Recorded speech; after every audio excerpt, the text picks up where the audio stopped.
so that we'll have it and we'll put it up on our website so other students can view it. So you can take it away. Thank you. So I'll come back to this next digital supply chain, what that actually means, but a little bit of background about myself. I'm an executive leader here at Cloudleaf. Been with the company a little bit over 4 years. Originally from the UK, as you can probably tell with the accent, but I've been in the US now for 20 plus years.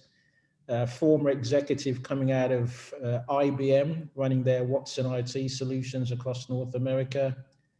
Global leader of SAP. I took some of the SAP products to market globally. Did a lot of work with a company called Sybase in the Bay Area here, based in Pleasanton. Did some senior work there on the database side, and also had my own company for a long period of time that I actually sold into Sybase, and then Sybase was acquired by SAP. So a 36, 37-year so-called veteran of business IT from a global perspective. So a little bit about my background, and it's my honor and privilege to talk to you all and talk a little bit about the Cloudleaf offering and the Cloudleaf company. So Cloudleaf was founded about 6.5, 7 years ago now by the proverbial, 2 men, a dog in a garage somewhere in the Silicon Valley area. It was literally 3 engineers that had a vision on creating a digital supply chain. How can you actually put sensor tags or sensor assets onto any product that's moving, and then be able to get a sense of its location, and then more importantly, the environmental condition that it's being exposed to. So Cloudleaf is a leader in continuous invisibility and intelligence across what we call the end-to-end supply chain. That's from the supplier network through to manufacturing, and then manufacturing to distribution. And from the students on the call, I'm very sure all of you are familiar with Amazon and ordering online. Many of you would be prime customers. But we talk about now the Amazonification effect on the supply chains, that you order something either on your mobile or some kind of mobile device, and the expectation is that you get it delivered to you within a 24-hour period, if not the same day where it's possible. That's the expectation levels that have been set. And we're seeing that expectation now rise to the surface in the commercial world. So a lot of companies that are delivering product being pressured by their customers to deliver it in a timely fashion and make sure it meets the quality standards for consuming that product, whether it's food and beverage, whether it's retail and apparel, or more importantly in today's current climate, whether it's pharmaceutical product as it relates to vaccine distribution. So on the technology side, we're a SaaS-based company, which means we operate in the cloud, software as a service. We have our own software layer. We have over 40 different patents, 3 of which have been granted as a family of patents in this space, and I can go and explain that a little bit more later on. That allows us to capture data from hardware devices. These are sensor tags or sensor trackers, or even mobile phone devices, capture the location, virtualize that by a Google Map grid, visualize it across your end-to-end supply chain. And this has been built on the latest and greatest technology. Hyperscale cloud, we're cloud agnostic.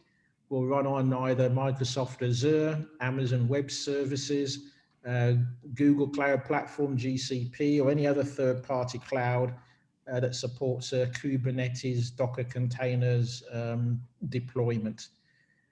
We obviously consider ourselves to be part of IoT, Internet of Things. That's been around for many, many years, with the ability to capture information from hardware devices. And then the more important area for us is to try and leverage the data science skill set. So for those of you that have a background in data science and understanding artificial intelligence, machine learning, statistical libraries, mathematical libraries, and so on, that there's a place here for you at Cloudleaf, because that's the next generation of development engineering techniques that we're looking for in abundance.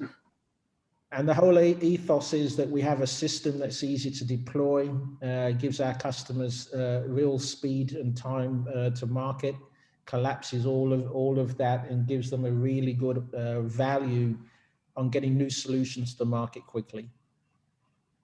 So with my tenure here and my CEO and other leaderships, the CEO himself comes from Motorola, Google, Nokia, former executive coming out of that environment. We've got former executives out of Microsoft, Cloudleaf Cloud, and several others.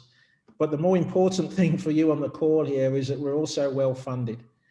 So although we're a little bit of a startup, we're one of these more mature startups here in the Valley. Over 100+ employees scattered around the globe, majority sitting between here, the Valley, and also our India office. We also have an office in Eastern Europe, and expanding rapidly. We plan to double our headcount between now and the end of this year. So we are aggressively hiring. We're well funded as well. Intel Capital is one of the funding organizations that we have, as well as Mahindra Partners, known more to people as Tech Mahindra. This is the Mahindra Group. And more importantly, for those of you that are familiar with a company called Cisco, we actually have the former chairman and CEO of Cisco, who now runs his own fund called JC2 Ventures, by the way of a gentleman called John Chambers. We have other interesting partnerships. We have a strategic partnership with Microsoft, strategic partnerships with Qualcomm. And again, these are all industry household names that you'd be more than familiar with, that are now working very closely with Cloudleaf. So hopefully that gives you a little bit of a background onto the company. And now I'm going to start taking you through to what is the problems that we're solving in the market today. As I mentioned to you before, we focus predominantly on the supply chain and the movement of goods within the supply chain. The analogy for the team on the call here is, again, when you place an order for something, how quickly can it be delivered to you? What is the mode of transportation for delivering that to you? And is it going to be delivered in a quality and on time and in full, right? Those are the things that our customers ask us for. So we focus across all different sectors of the market.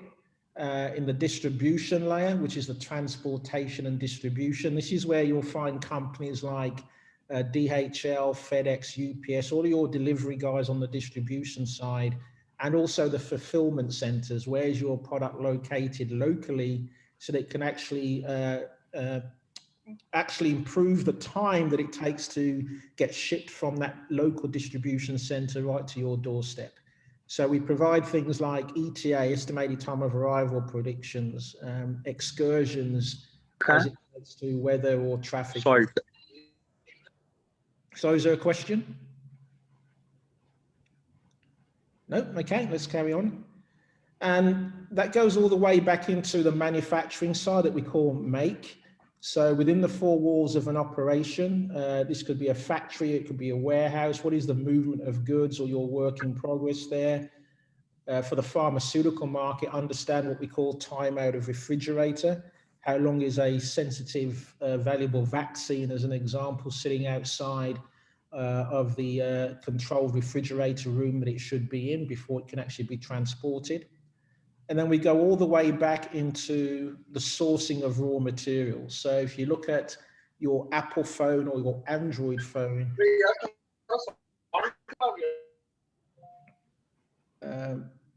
I'll carry on, not sure if that was a question or not. But if we look back at the Apple or Android phones that all of you use today in some description, the buildup of that phone for the final product has various components inbuilt into it: the screen, the CPU, the modules, the memory, etc., the battery. Those all come from a sourcing supplier, either locally or internationally. So how does Apple and Google understand what is their supply chain risk if certain products don't turn up on time? How do they mitigate that risk by, again, getting early notification if there's been a delay in a delivery because of weather, or a flight they're expecting a cargo shipment on was actually delayed or got rerouted through to a completely different country? So we track all of that with a combination of sensors and the Cloudleaf platform. And again, this is where it gets interesting for you all on the call. It's the kind of why should you care slide, for want of a better phrase, that if you're coming from an engineering background, data science, analytics type of background, business intelligence, the core blue box here that says Cloudleaf Digital Visibility Platform is where we need your help, right? This is the core elements of where we have over 40 patents in Cloudleaf on how do we absorb data from the edge. So if you think about any system, it has to absorb data from some third-party environment. So we take what we call sensor data. This will come from devices, it will come from trackers, or even a mobile phone if we have to. We have over 400 APIs built upon the RESTful protocol that allows us to do bi-directional integration with third-party systems and third-party sensors. We also take on board business processes. So this is actually integrating into your systems of record, your ERP systems, your warehouse management systems, your order fulfillment systems. And we also integrate into what we call contextual data. So look at this as your Google Maps as an example. I'm sure all of you have used Google Maps and Apple Maps and Waze on your mobile phone for navigation. But how do you think that actually came to the fore? Well, the first thing they had to do is build up the road network. So what are the streets? What are the locations? What are the areas? Then they had to get a sense of the traffic flow, which is Waze is great for. Then they had to get a sense for any incidents that would occur, such as road traffic accidents, RTAs. Then they had to get a sense of weather. So if there's a torrential downpour of rain, or there's snow, or there's a hurricane, thunderstorm, that's going to have a dramatic impact on the flow of traffic, both in the air, on land, and on rail, the multimodal movement of transportation. So we capture all of that where it makes sense from a Cloudleaf standpoint, which leads us into the data ingestion engine. We use what we call streaming pipelines here, leveraging the latest open source capabilities on the market today. So products such as Kafka, Stream SQL, etc., RabbitMQ. And again, I know some of you on the call here will be familiar with those technical capabilities. And once we've captured that data, we run some machine learning on the data to normalize that data, because you're getting different data types, different frequency of that data, different quality of that data. And then we build on top of that what we call a digital twin. Now, this is a digital twin of the supply chain. It's not a digital twin as it relates to the manufacturing world of looking at machine health and machine diagnostics of a industrial manufacturing component. This is actually creating a footprint or fingerprint of every movement that your product will make once we can get a signal from that product. So I hate to say it to you guys on the call, but you're more than familiar with this by now, that carrying a mobile phone, once you carry that, you can be tracked, right? You put Find My Phone on as an example on your Apple device, you're being tracked at that moment in time, and we can pick signals up from that and have some form of traceability of you as an individual.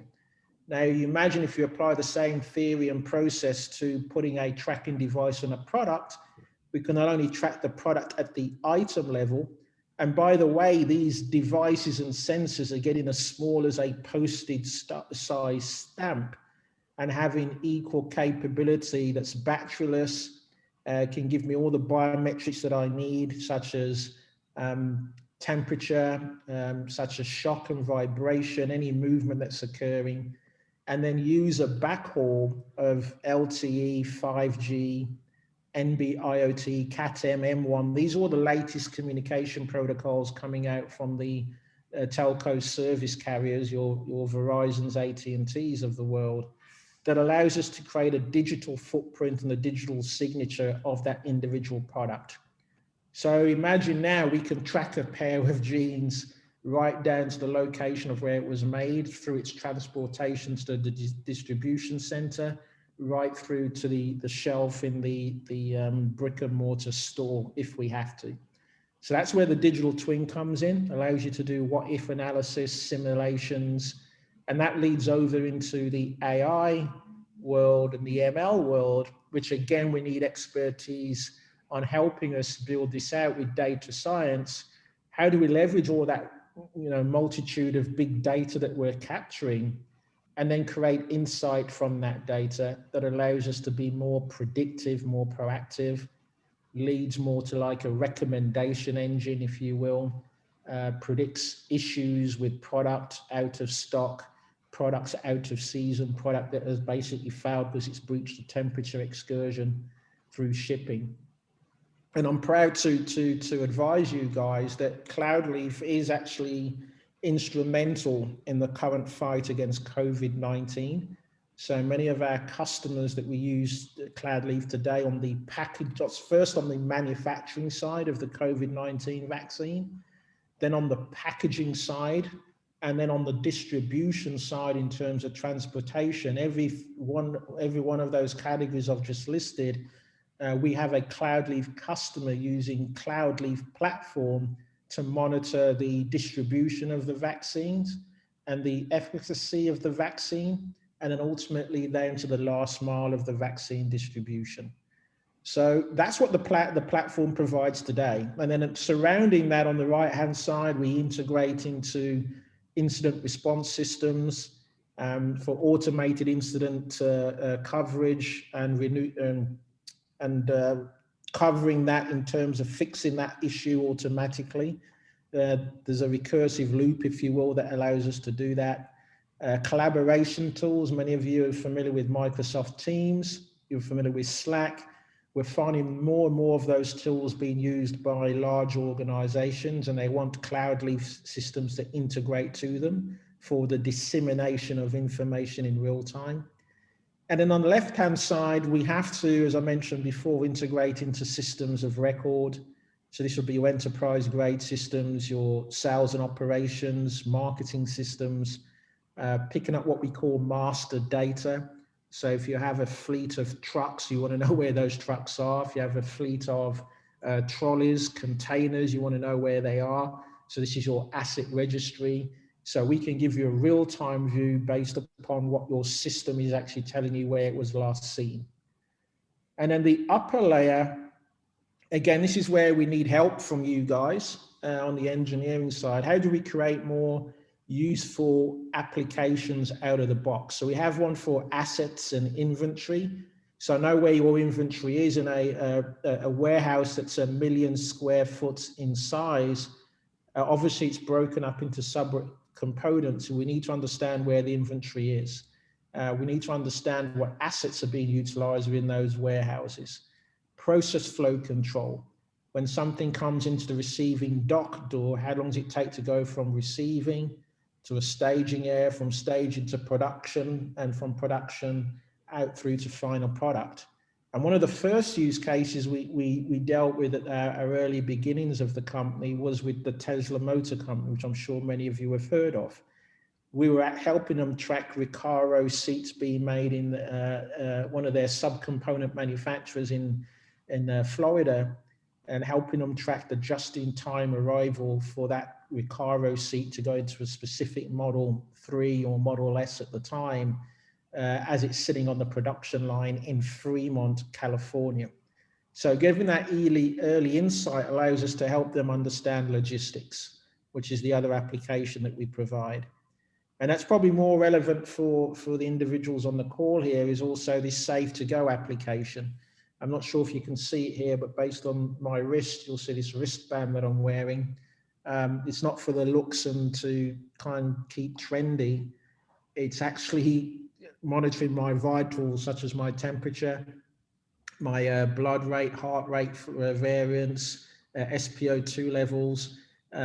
With my permission, that's feeding through to a Cloudleaf environment, so that Cloudleaf can keep a track on my health vitals and make sure I've not got a high temperature, which is a leading indication for COVID-19 symptoms, and also making sure that I'm keeping safe distance, social distancing, which is easy to do working from home. But when you start getting back to work, this is where we see several of our customers now coming back to us and asking for this solution with the associated hardware. The other piece of hardware, again, you'll probably see in my finger here, is this Aura ring, which again is also capturing vitals. That's also feeding into the Cloudleaf environment in an anonymous fashion. That is also checking my vitals and making sure that I'm not being pre-exposed to any COVID-19 or any other serious virus symptoms that I may be exposed to. So Cloudleaf is not only looking at the supply chain, we're also looking at it from an ethical standpoint as to how can we do our bit to get companies back to work in a short period of time. The movement of the vaccines is one thing, but employee social welfare is another thing that we're extremely proud of supporting. So the core theme for Cloudleaf is diminishing or eliminating waste and extending lives. You know, that's kind of the give back that we have for humanity, so to speak. And then on the top right hand side, there's the general alerts that come from this system, either an email alert or a text message, or invoking one of our 400 APIs to feed information to other systems. You have the BI insights, again, that's driven from the AI element with data science. Your standard BI reporting for analytics, and then the building of third-party applications. So I'm going to take a quick pause there. The rest of the slides should go very quickly from here on in. I'll probably take another 5 to 8 minutes or so running through those slides. I want to make sure there's enough information or enough time left to share any additional information or questions that the group may have. But any initial thoughts, questions, comments at this stage? I have a question. So you talked about all the different sensors and hardware. Does Cloudleaf manufacture any of the, or design any of those sensors itself, or is it all third parties? And if it's all third parties, how do you decide, you know, which ones you're going to focus on to create APIs for? That's a fantastic question. So the short answer is that we used to manufacture our own. So we design and I wouldn't say build, we build prototypes, but the main manufacturing was done overseas in Asia, whether it be Malaysia, Taiwan, or China. So we have an extreme amount of experience on what's capable, what's out there. The second part of your question, when we moved away from having our own manufactured, is that we entered into an extensive partner ecosystem, and more recently announced, recently as last week, we entered into a strategic partnership alliance with Qualcomm, where we are now their logistics as a service platform for them to take to market. So what we do, I think it was Edwin asking that question, if I got the name correct, was that we actually look at what the use case criteria is. And based upon the use case criteria, where we have a portfolio of maybe 30 to 35 hardware manufacturers out there, and quite frankly, the ones that are of significant use, we can count those on one hand. So we've already partnered with them. We already have an ecosystem built with those that solve pretty much 80% of the use cases that we've seen to date. The other 20% is where we work with Qualcomm, and Qualcomm has its tentacles into most of the contract manufacturers that are out there, contract device manufacturers, CDMs and ODMs that are out there in the market, because they're using Qualcomm modules. So we leverage that partnership to help us find additional vendors that we may not have already had an integration done for today. In the most part, all of the integration is done via APIs. We built it from the ground up to be an open architecture, an open standards architecture.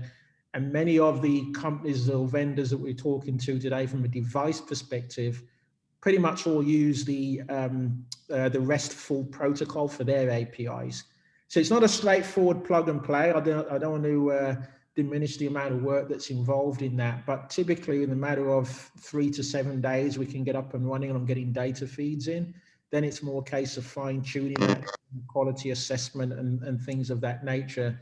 And then typically within a 3 to 4 week period, we've actually onboarded that device. Hopefully that answered your question. Yeah, it definitely does. Thank you. I'm sorry, I called you Edwin and it should have been Evan. My apologies. That's. Any other questions? Okay, well, let's move on, and you'll have the recording of this, and I'll share the deck anyway with Joe. So anything that didn't spring immediately to mind, you can view it later on. But this kind of talks more at the next granular level of how do we do things. You've obviously got the core platform in the middle, but we look at the end-to-end supply chain. We look at execution systems, decision support systems. Pull as much information as we can. The last question from Evan, we kind of summed up on the IoT sensors. We work with some of our own, but the majority are with third-party sensors. We have an agreement with Verizon as well as an example, and there's several more that I can cite that we have already out of the gate. We then look at what is the use case that the customer wants to drive. Work in progress is one of them within the four walls. And then it quickly moves to the distribution for all modes of distribution, land, sea, rail, and air. And then on the other end of that, we have the integration to master data, whether it's in an Oracle or SAP or JD Edwards system. And then from that, we can calculate real-time updates and have a bi-directional feed of taking order information out of the ERP system and then feeding back real-time updates as to where that order is in the supply chain process. So that's a high-level view of what visibility means to our customers. The sites of questions that they ask pretty much is, where's my stuff? Again, the way to normalize this is think back to yourselves placing an order with Amazon or any other e-commerce site. As soon as you've made the order, you want to know where's your stuff. If it's of value to you, you want to know what condition is it in. You certainly want to know if it's going to be delayed or not, particularly if it's critical for you on managing your time on how you're going to leverage that new product or service that you've purchased. For our commercial users, they want to know how much is arriving. Am I going to get a part filled order? Am I going to get a full order?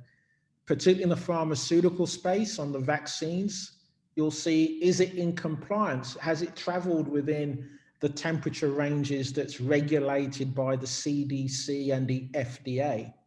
And how can I predict when something is going to go wrong? I don't want to know after the fact that it has gone wrong. I want you to predictively tell me that it's about to go wrong. So if something's dropping in temperature on a regular basis, well, I want to know about it at the point when it first dropped in temperature, not when it's actually breached an FDA compliance and FDA regulation, which has now created spoilage for me with my customer and my products. So some customer examples, the first one on the left here is actually GE Appliances. We're tracking in excess of 30,000 of their manufacturing tools spanning across 14 different buildings, manufacturing locations across 5 areas throughout the United States. And we're giving them a real-time digital audit of where their capital equipment is. And each piece of capital equipment, which is what you see in the photographs here, is in excess of $250,000 US dollars for each piece at a minimum. So when you have in excess of 120,000 of those, you try and do a digital audit, and no disrespect intended here, that they're probably going to look to interns as a summer job to come and help them with a clipboard and pen to go and do a manual audit, which is what they were doing, and they're now doing that in a digital fashion with Cloudleaf.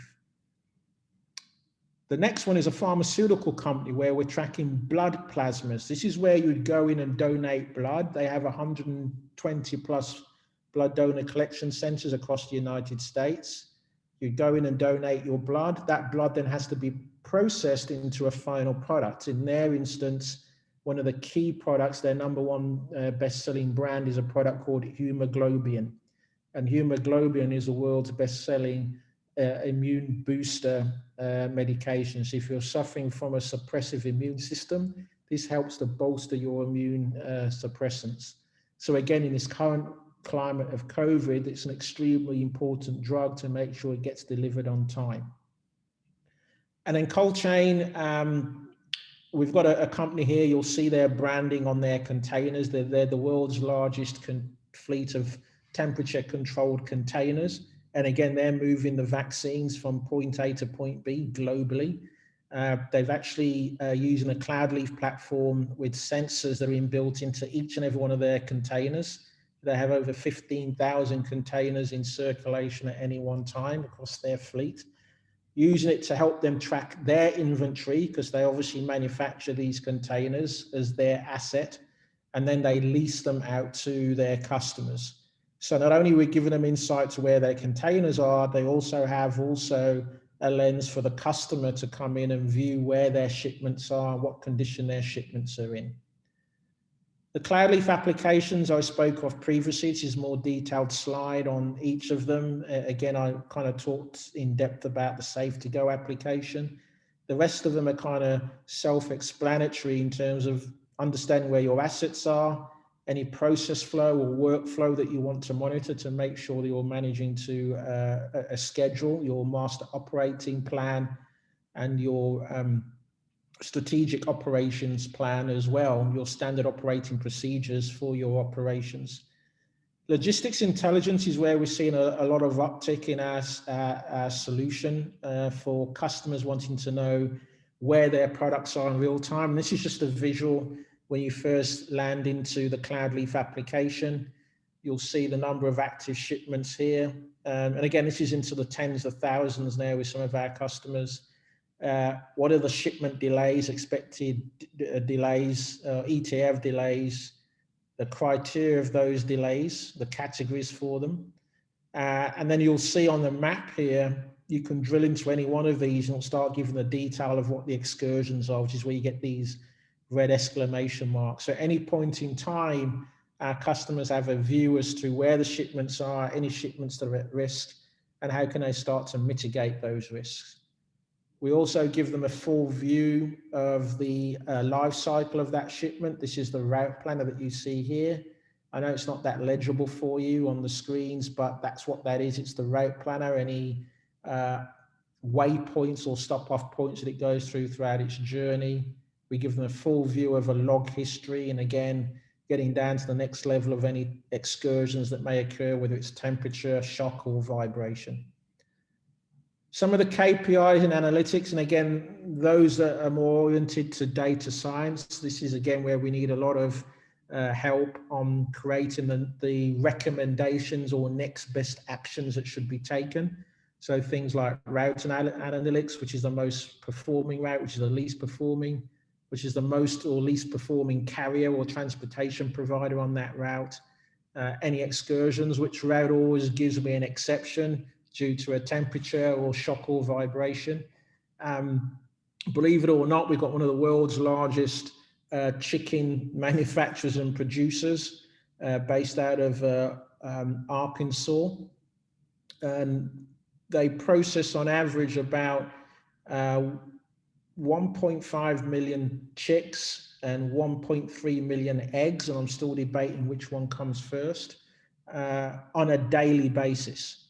And they need to track those to understand what is the yield that's coming from the cultivation of those eggs turning into chicks, chicks turning into chickens, and ultimately turning into poultry that can then be consumed by the consumer in your superstore. We're tracking the cultivation of the eggs because the eggs sit in racks and the racks oscillate back and forth to create movement in the eggs. If there's any out of calibration, with the movement of that rack, they need to know about it because that impacts the volatility of the egg turning into the chick and the chick turning into a chicken, and then ultimately them getting revenue from selling the poultry by pound. So you may look at that and say, well, that's trivial. It has huge ramifications into the millions of dollars for this particular company on how do they get the best yield from the amount of money they're putting into vaccinating the eggs, vaccinating the chicks, etc., to make sure they turn up healthy to ensure that they're available for human consumption. So it's little things like that that you have to think outside of the box as to how we can help some organizations like this. The analytics I spoke about previously, providing continuous visibility, make sure it's real-time continuous, precise utilization, the predictive elements with data science, any excursions, alerts, and so on. So I'm not going to read through each of the bullets here. I'm going to kind of close out here with 15, 20 minutes or so to go in the call to action. And the call to action has been that Joe's very kindly shared with us some profiles of resumes that have come in that have shown some interest in Cloudleaf or the Cloudleaf solution or the market that Cloudleaf is addressing. And just to summarize on that, we're very much in the cold chain market, which encapsulates the food and beverage, but more importantly, also encapsulates pharmaceutical, life sciences, not so much healthcare as it relates to personalized healthcare, medical centers or medical devices. That's kind of the next layer that we'll look at. And also on the manufacturing side, that's the kind of the third leg in industrial manufacturing, automotive, retail, CPG a little bit. So number one, if you have an interest in any of those industries, then yes, we should talk. More importantly, if you have an interest on the engineering side, on how did we build this solution? We built it on the most progressive tools that are available in the market today. As I said to you before, we can get into the depth of some of the tools that we are using, such as the Kafka streaming capabilities, the RabbitMQ. We're using third-party analytical layers. We built much of this on the concepts of using C, C++. There may be some small elements of Python scripting in there, the RESTful-based APIs. So if all of those techniques that I've described to you have of an interest to you, then yes, it's worth our while talking, both from an internship standpoint and how does that internship turn into ultimately a fully pledged job with Cloudleaf. I didn't want to get into all of the HR side, right, on what are the benefits Cloudleaf provides. We're a very progressive company, as you can imagine. We've come out of the corporate world, myself out of the corporate world, but I've been an entrepreneur for many years and also understand the nuances of building a company up from a startup position. So there's flexibility on how we pull individuals to the open roles that we have, and we have open roles across the board, right from computer engineering through to design, from design through to architecture, from architecture through to data science, analytics, and BI. So those are the four categories that I'd place the roles that we have. And we also have roles on the sales side as well, but given this is more on the engineering elements, those are the areas that we're looking for. So Joe, I think I've left a good 20 minutes there to get some comments and feedback. And whilst the group is thinking about any additional questions they may have about anything pertaining to what they've just heard or outside of that, I'll leave this slide up in the background that hopefully gives them some elements of confidence on the company that they're hearing about. Is that we've got a fantastic board of advisors with us, and these are some legendary, some evolutionary. We've got Professor Howley as an example out of Stanford University, well-renowned supply chain expert. We've got John Chambers that I mentioned earlier, former chairman, CEO of Cisco. Many of you know Cisco if you're familiar with any networking and routing elements. They're the pioneers of that. He did a fantastic job of elevating Cisco to being a multi-billion-dollar organization known throughout the world. We've got people coming in from supply chain at Intel, chief supply chain gurus, and the list goes on. This gentleman here, Shaker, worked at Walmart, created the first drone deployment at Walmart, saving them $50 million a year just with that one project that he did. So, and the list goes on, right? So I'll leave that there in the background for a few moments and then see if there's any questions, but I'll also hand back to you, Joe, at the same time. Well, thanks. I think that if you guys do have questions, feel free to unmute and ask a question, or potentially maybe you could put it in the chat too if you feel more comfortable doing that. It looks like Colin raised his hand, so if he wants to ask a question, go ahead. Yeah, I had a question for Mr. Parker. First off, thank you very much for taking the time to come and speak to us today. But I know you mentioned how here at Cloudleaf, diminishing and eliminating waste from an ethical standpoint is a big part of what you stand for as a company. And clearly with the technology that you have, you're able to track end to end the way that products are consumed from an everyday standpoint. So I was curious if Cloudleaf had any interest in getting into understanding plastic wastes better as a consumer standpoint and relating to the environmental sustainability aspect of the supply chain. Yeah, another great question. Thanks for raising that, Colin. The short answer is yes. And we work, if we look at the categorization I mentioned before on the types of customers we engage with, on the what we call the shippers, the manufacturers of product, then we have the packaging companies, and then we have the distribution, the LSPs, logistics service providers, your DHLs, FedExes, and so on.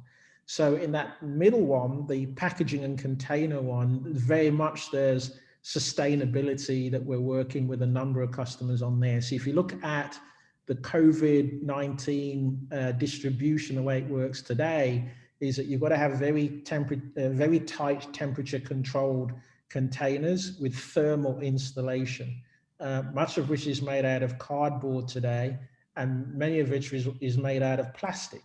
So there's initiatives going on with several of those vendors that you've seen in the news. I unfortunately can't mention their names, but you'd have seen them in the news. All of those guys that are transporting Pfizer, Moderna, AstraZeneca, and soon to be Johnson & Johnson. There's only 3 or 4 of them out there, and 2 of them are our customers today. They've placed upon us working with them is how can they create a more sustainable future, as there's going to be millions of these containers being moved around globally, and try and remove the plastic and reusable, recyclable materials. So the short answer was yes, Colin, we are working on that for a more sustainable future. And we're also obviously leveraging a lot of that work, not only with our customers, but also our partners, such as Qualcomm and Microsoft. Thank you. Looks like Hiroshi has a question. Mr. Parker, thank you for talking to us today. My question was more in the sense of like, what do you expect out of interns working for you guys, like skills-wise, and also just what they bring to the team at Cloudleaf? Well, we always look at any new team member. We don't really distinguish between a veteran that's coming on board or a newbie, right, or an intern. And what I mean by that is that we expect the individuals coming in to share their voice, share their opinion, and give us a new perspective, a new way of thinking. Now, that's from a culture standpoint, right? We very much have an open door policy, and that rolls right the way up through my organization and through to our CEO and all the other organizations in the team. So that's the first thing I'd say. Culturally, it's very open. There is an expectation that your voice is there to be heard. So don't be shy on raising your voice for it to be heard, right? That's the number one thing. Secondly, I kind of spoke a little bit about the skills that we're looking for. And again, Joe and I can go back and be very explicit as kind of the next follow-up on the sort of skills we're looking for. And we'll do that in assessment with the resumes that have come in for students that have expressed an interest. But again, if you're in computer engineering and that is your field that you want to progress in, we're using the latest and greatest technologies available on the market, whether it be open source, whether working with partners. Our partners extend to individuals coming out of the likes of Google, Intel, obviously, and other Facebook members, Yahoo originally, all the latest techniques they're using on data acquisition. I myself came from the algorithmic trading background in financial services, where we're using the very early versions of complex event processing. That's now extended to stream processing. Stream SQL as an example. So understanding databases for big data. What are the big data, NoSQL, unstructured and structured storage mechanisms are out there. So think of Cassandra background and others that are in that space, right? You would have heard of the Hadoop vendors in that space as an example. MongoDB is in that space. Splunk is in that space. Then as you move up the stack, that you've done storage, then people that understand how to do architecture for modeling. And what I mean by that is modeling a workflow. I spoke earlier about data coming through, or sorry, products coming through a storage facility. It's going to come through to the receiving dock door. From the receiving dock door, it then goes to a staging. From staging, it may go to storage. From storage, it may come out to the production line. From production line, it will come to final product. From final product, it will go through to quality control and testing. From there, it will go to final packaging. And then from final packaging, it will then go to shipping, the shipping dock door. And then from the shipping dock door, it gets picked up by the shipping company, the LSP. Then you want to track it whilst it's in transport. So how do you model all of that? So having a good hierarchical approach to your architecture is huge. The ability to do that digital twin I spoke about. So that's another element of engineering that we're looking for. And then the third one on top of that is the AI and ML, which I spoke about, the data scientists, those that have a structured approach to mathematical libraries, statistical libraries in modeling. And again, as I said, I can relate to this because I've come from that world of algorithmic trading where I had quants, as we called them back then in the day, late 90s, early 2000s. And they literally were walking with lab coats onto the NSE, New York Stock Exchange trading floor, and would be sitting next to me in the bullpen and running simulations for me on different trading profiles. We now need that in our technology, but have it hyperscale that I don't need an individual sitting there. I want the data to work for me. So it's a data-driven AI element as opposed to somebody with a spaceship scientist, as an example, sitting there with a white coat telling me how I should do things. So there's a little bit more than what you asked for there, I think, but hopefully it gives you a sense of the culture, and two, a little bit of the skill sets that we're looking for. That was perfect. Thank you so much. I had a couple of questions.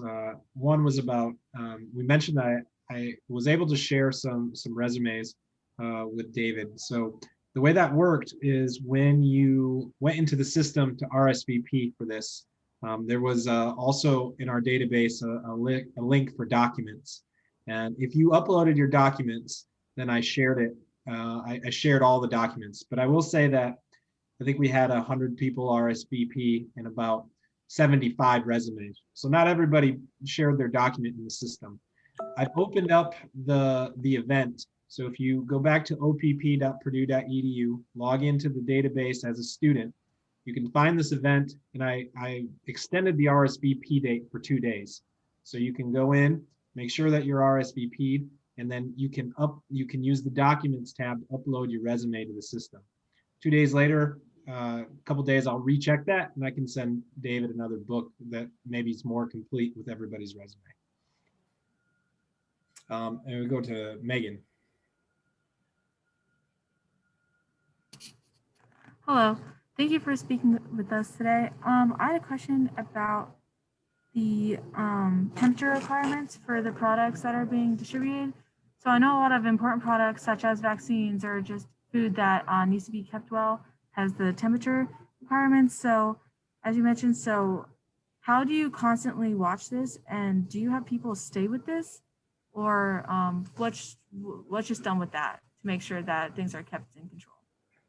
Again, another great question, actually. So we don't have to have people stay with it. That's kind of the white glove treatment. We see that more in what we call cell and gene therapy or personalized therapy. So this is more for your more serious, if you will, if you can get anything more serious than COVID, where you're doing, major body organ transplants, right? Let's kind of put it like that, where there is that hand holding it right from when it's leaving one person's body all the way through to transport going into somebody else's body. In this instance, when it relates to vaccines, I did mention earlier in the presentation, there's a new innovative set of tracking sensing capabilities that are the size of postage stamps that are batteryless in nature, but they can still track the temperature. and then you have that as kind of a parent-child relationship. We actually call it platooning, that each of these vials can have this postage-sized stamp placed on it that's capturing the temperature. That will communicate via BLE, Bluetooth Low Energy, to a fixed tracking device that's on the back of the tractor trailer, or actually in the container. Some of the pictures I showed you earlier, that it picks up all of that data with unique IDs coming from the BLE module of the smart label, the postage size stamp, together with the temperature. So this is a packet of information, or the payload that travels with that unique vial. And then that's fed up through the cloud using this mobile tracker, and the mobile tracker will have GPS. It will have a SIM card that will predominantly communicate in 3G/4G. We now have the latest ones that are communicating in 5G, and an adjacency to that, leveraging what we call the CAT-M and M1 protocols to get you, if you look at any of the stats on the market, probably 80 to 100 times faster than what 3G, 4G was offering you. So that gives you a much better, broader bandwidth, which means you can send much more data with much less latency. So again, that was getting into the weeds a little bit there, but that explains to you that we can put a sensor on each device. That device is self-communicating to a central module at the container box level, or even at the transport truck level. That in itself is then capturing the payload from each of those individual sensors at the vial level. That gives us location and temperature. That information is then fed from that mobile tracker to the Cloudleaf cloud. So we communicate via HTTPS WebSockets. And then whilst it's in the cloud, that's where the magic begins. That's what we do as our core IP, to translate all of those signals into useful AI. And that useful AI is then business rules are defined that says if the temperature falls below a certain degree, in this case, it's 2 to 8. If it's the Pfizer vaccine, you've got to be tracking down to -70, in which case there's an external tracker. So there's a tracker that has an external probe that goes into the dry ice, so it can actually measure the temperature whilst it's in the dry ice. So again, I often give more detail than what is necessary when answering these questions, but I think it gives you some pretty good insight that we know a lot about this space. We've been extensively working in it for a number of years. We know all of the players, the vendors, the hardware suppliers, that allows us to create this solution that we've created, that we can actually track now at that item level. So hopefully that answered your question. It did. Thank you so much. David, I think just a couple of questions to follow up in regards to internships. Many of the students here are interested in internships. So the idea of, do you foresee that there's going to be specific internship positions posted that students should go to the website to apply for? Or what kind of is a timeline in terms of developing and offering those internship opportunities? Yeah, and this is something that I know the broader team isn't aware of this, but it's something that Joe and I spoke about. We want to kind of short circuit that as much as we can, and rather than have something posted on our website and then, you know, have this influx of applications come for the internship, is that we'll be a little bit more proactive about working with the alumni of Purdue, if you will.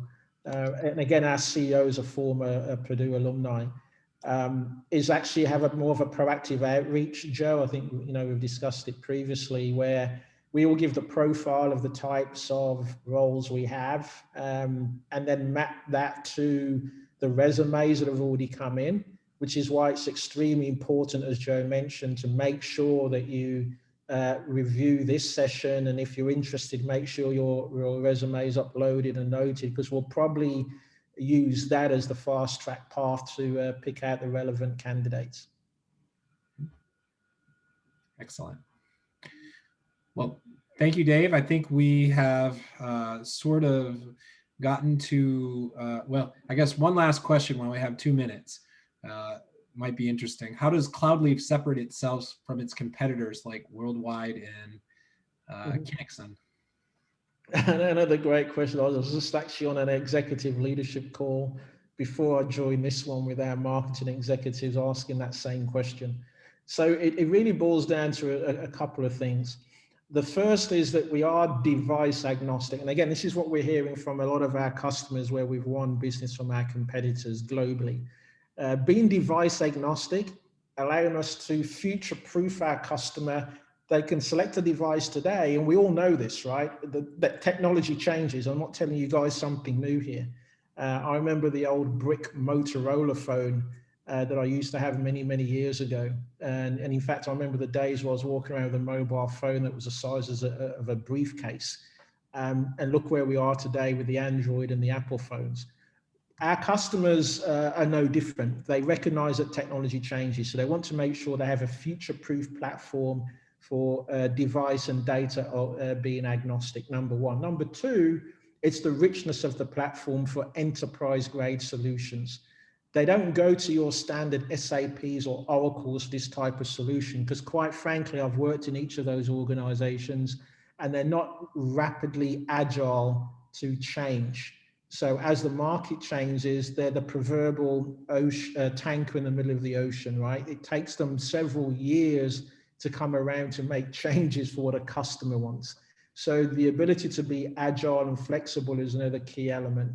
And then the third thing I'll talk to is the management team. And you'll probably find it's an odd one, but we've heard this several times as well. It boils back to culture. Is Cloudleaf the type of company that our customers want to work with? And quite frankly, there's competition there. Doesn't mean they have the culture right on how they deal with customers and prospects. So across those three layers or tenants, we're doing extremely well, and that's what sets Cloudleaf apart. Well, great. Thanks so much for your time, David. We really appreciate this. I know the students are excited to have their resumes shared with you, and hoping that maybe there can be some future opportunities for them. And thanks to all the students who came. We appreciate it. Thank you, Joe. Thanks for considering us. And if there's any questions we didn't get a chance to answer, Joe, I'm more than happy to answer those offline if they can be assembled.